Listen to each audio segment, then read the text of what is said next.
sizə fərqli bir ortamdan, fərqli bir sosial mesaj amaçlı video çəkmək istədik. Bugün sizə Sevdanın həyat hekayəsini danışacağıq. Hər zaman vurğulayırıq axı sizə ki, xanımlar, tüp bebək tedavisi öncə, hamiləlik öncəsi mutlaka həkim kontrolündə olun, süd vəzlərinizi müayinə etdirin.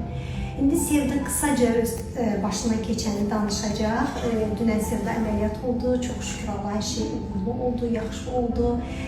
Həm gözəl məmələrə qavuşdu, həm sağlığına qavuşdu. Şükürlər olsun Allah'ın bugündən. Siz də bir dinləyin bakalım. Hamileliğin 26. həftəsində əlimdə düyünlər hiss elədim, yaxınlaşdım. Günel süd vəzində düyünlər hiss elədim, yaxınlaşdım Günel həkimə mənim. Müayinə elədi məni, çox sağ olsun. Sonra məndən biopsiya istədilər, hamısını eləyəndən sonra üzə çıxdı ki, süd vəzi. Sözə qulaq asdı birinci, qaçmadı, həkimin dediklərini birə-bir uyguladı. Biopsi artırmır, böyütmür kanseri, biopsi içərdən məlumat gətirir. Kanserə bıçaq vurmazlar, tam tərsi. Əməliyyat olmuşsan, üzünə rəng gəlib, düzdürmü Sevda? İçəridəki o prosesi dayandırmaq lazımdır, ondan qurtulmaq lazımdır, kəsib çıxartmaq lazımdır. Bax, bunları bilin, yanlış məlumatlanmayın, əziz xalqım. Danış gözüm.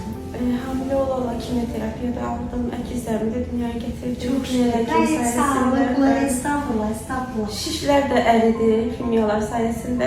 Dünən də həkim mənə əməliyyat elədi. Çox həqiqətən də çox yüngülləşmişəm. Bir sizin yanınıza gəldiyim ilk günü xatırlayıram. Ağlaya-ağlaya necə gəlmişdim. Aynen. Bir də ki, bugünkü günüm mənim. Çox mutluyuz, huzurluyuz. Hər şey yolundadır. Çox şükür Allaha. Allah sizi var eləsin həmişə. Canım mənim, sən sağ ol. Sağlıcaqla, gözəl şəkildə balalarını böyüt inşallah. Görürsünüz, belə talihlər var, amma baxma, həkimə inanmaq lazım, güvənmək lazım. Yox, hər həkimə də yox. Etibarlı, işini bilən. Düzdürmü Sevda? Həkim, yəni həkimin keçdiyi bir yola baxın. Həkimin keçdiyi yol sizə güvən verirsə, həkiminizə güvənin. Həkiminizə güvənin dediyini edin. Hər halda heç bir həkim istəməz ki, pasiyenti pis olsun.